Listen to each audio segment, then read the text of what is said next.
भगवान बुद्ध की जीवन कहानियों में जुड़ी कई लोगों को गहरी प्रेरणा दी है। इनमें से एक अत्यधिक प्रेरणादायक और महत्वपूर्ण कहानी है उंगलीमाल की कथा, जो न केवल आत्मज्ञान और करुणा का संदेश देती है, बल्कि हमें यह भी सिखाती है कि एक व्यक्ति चाहे कितना भी पथभ्रष्ट क्यों न हो, सही मार्ग पर लौटकर जरूर आता है।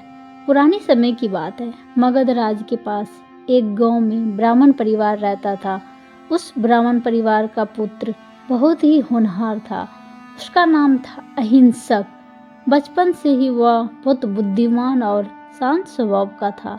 वह अपने माता पिता के कहने पर उसे तक्षशिला के प्रसिद्ध गुरुकुल में अध्ययन करने के लिए भेजा गया। वहां पहुंचकर अहिंसक ने बहुत जल्दी ही सभी विद्याओं में निपुणता हासिल कर ली। वह अपने गुरु का चहेता शिष्य बन गया, जिससे अन्य शिष्य जलने लगे और वो अहिंसक को नीचा दिखाने के लिए बड़े बड़े षड्यंत्र रचने लगे। कई बार वे गुरु के सामने उनको नीचा दिखाते, बुराई करते और धीरे धीरे सभी गुरु भी उनके मन के खिलाफ हो गए।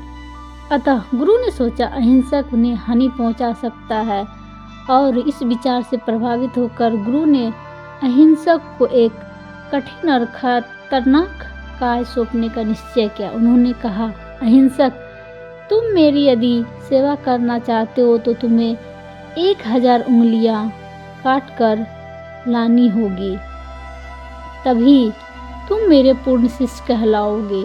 गुरु की आज्ञा को पूरा करने के लिए अहिंसक को एक निर्दयी हत्यारा बनना पड़ा।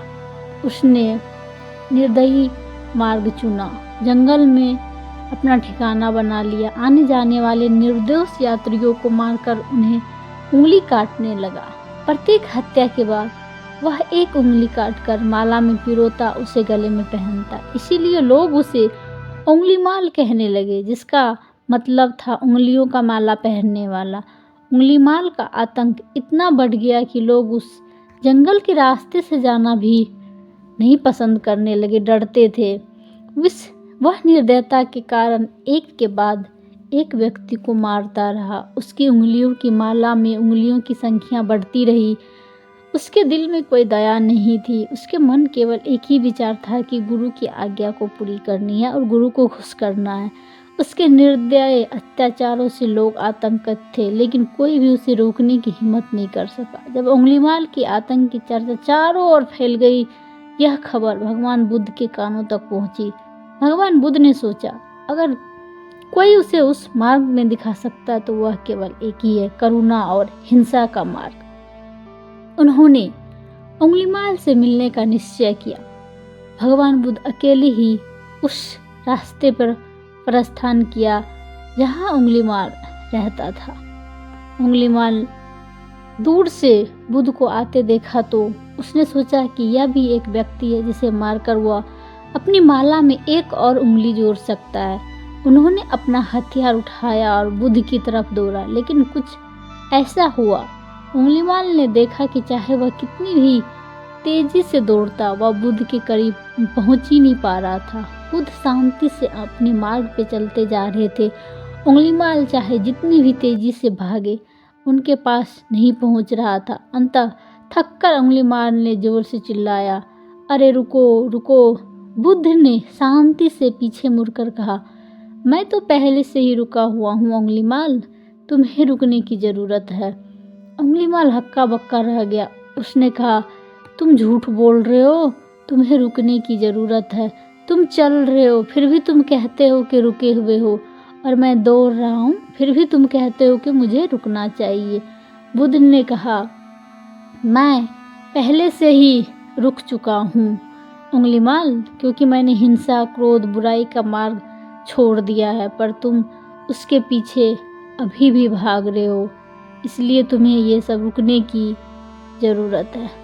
उंगलीमाल देखते रह गए और अचंभित हो गए।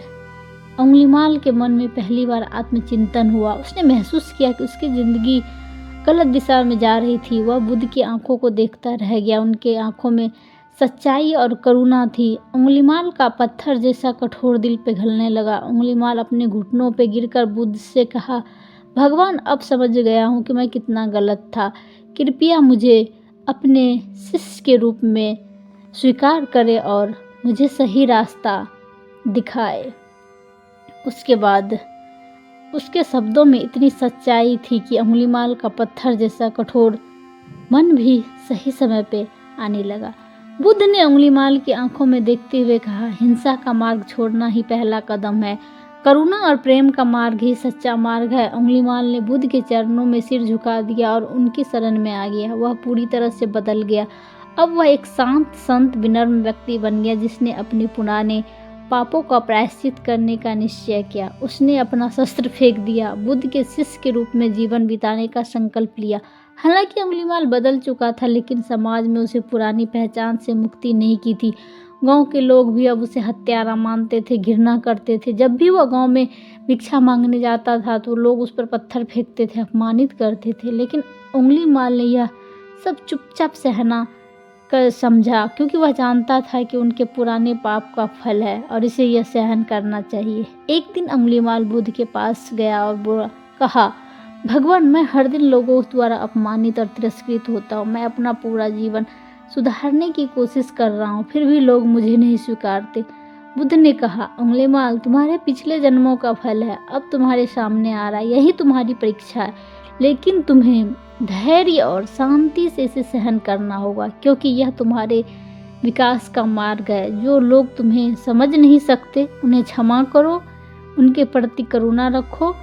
अंगुलीमाल ने बुद्ध शब्दों को पूरी तरह से आत्मसात कर लिया और अपना जीवन विनम्रता और सेवा में, साधना में बिताया। उसने पूर्ण शांति और आत्मज्ञान अपना लिया। अंगुलीमाल की यह कहानी हमें यह बताती है कि कोई भी व्यक्ति कितना भी गहरे अंधकार में क्यों न हो, उसके हृदय में परिवर्तन संभव है। सही मार्ग आत्मचिंतन से हर कोई अपने भीतर दानव को हराकर करुणा और प्रेम का जीवन जी सकता है।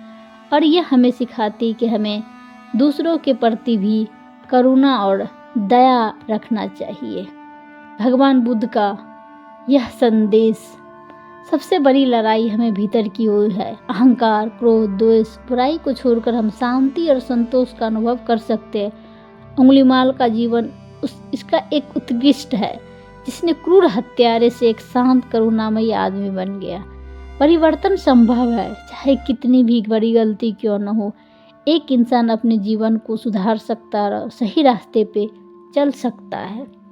दूसरी है करुणा और क्षमा करना। हमें दूसरों के प्रति दयालु और सहानुभूति होना चाहिए, चाहे उनका अतीत कितना भी कठोर क्यों न हो।